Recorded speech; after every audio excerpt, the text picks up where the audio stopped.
আমি গতকালকেও তার সাথে সাক্ষাৎ করেছি। আজকে যখন সকালবেলা তাদের লাশ নিয়ে আসার জন্য ঘুমন্ত অবস্থায় ছিলাম, আমার সব থেকে বেশি কষ্ট হয়েছে যে আল্লাহ না করে যদি কোনোদিন চলে যায়, আমার মামা আমাকে একটা কথা বলতে, যদি কোনোদিন চলে যায় আমার জন্য একটু দোয়া করবা। এই ভালো মানুষ সম্পর্কে আমরা সকলে স্বীকারোক্তি দিলাম।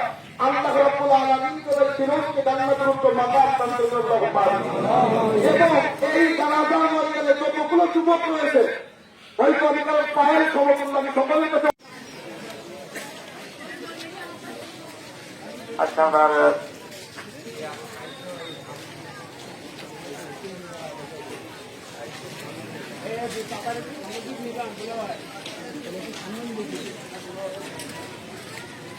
বিভিন্ন মসজিদ থেকে মুসলিম আসতেছেন, আমরা সময় আপনার আমার যে কোনো ভাবে এরকম হতে পারে। অতএব আমরা চিন্তা করবো